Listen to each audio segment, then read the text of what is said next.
السلام عليكم المشاهدين العزاز ديالي، كدايرين؟ لاباس عليكم؟ ان شاء الله تكونوا بالف خير. اليوم غنشارك معكم الحلوى محبوبه الجماهير اللي هي حلوه الغراف. كلشي كيعشقها وكتعجبو، كتجي زوينه لذيذه بزاف، مقرمشه، كتوجد دغيا، كتجي لذيذه بزاف.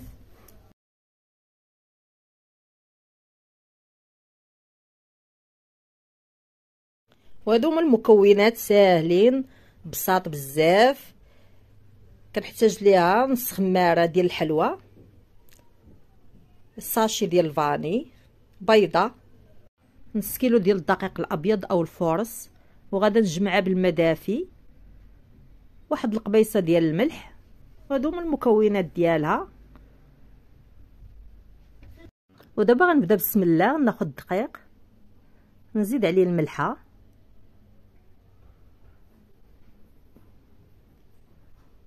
ساشي ديال الفاني،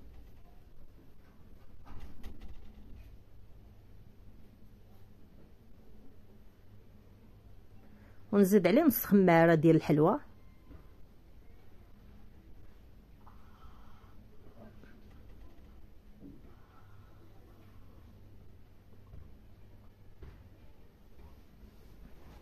وغادا نزيد عليهم بيضه صافي، وغادا نجمع الخليط بالماء دافي.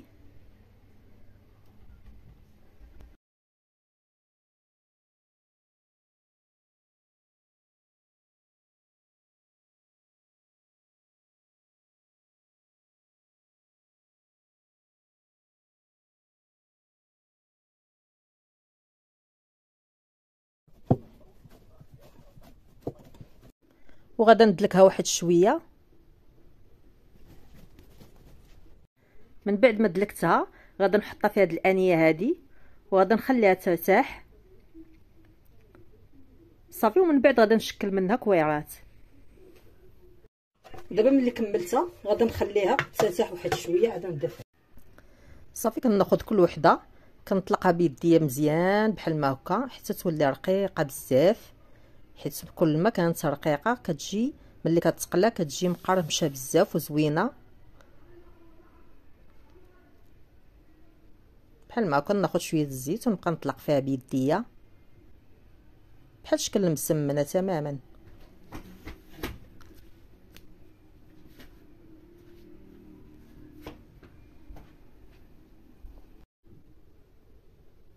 ودابا غنحاول نهزها من الوسط ديالها بحال ما هكا ونحطها، وغادا نحطها في الغراف من بعد ما سخنت الزيت مزيان، ونبقى شادها بايديا حتى تنفخ. عاد نطلقها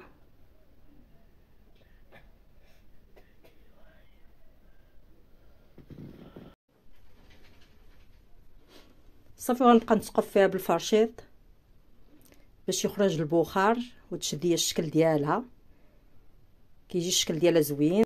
وكنبقى مقابلاها نقلب فيها حتى كطيب وتاخذ هذا اللون هذا الذهبي بحال ما هكا، كيجي اللون ديالها زوين بزاف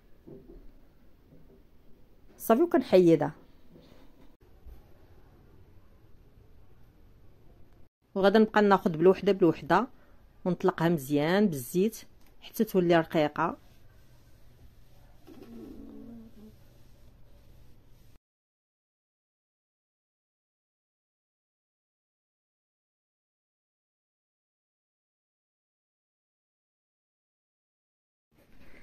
صافي. وكنبقى غادا بحال ما هكا بنفس العمليه حتى كنكمل العجينه كامله.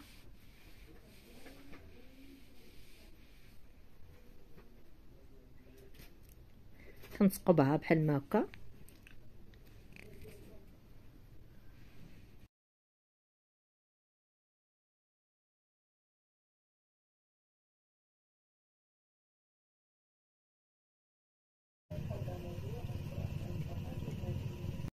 كنبقى نطيف الحلوى ديالي حتى كنكمل العجينه.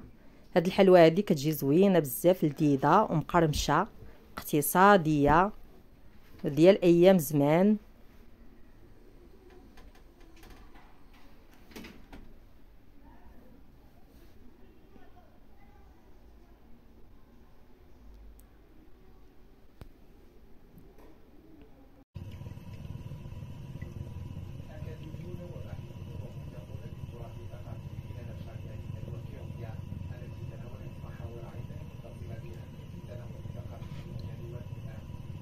وهذه هي حلوه الغراف ديالنا، كتجي لذيذه ومقرمشه.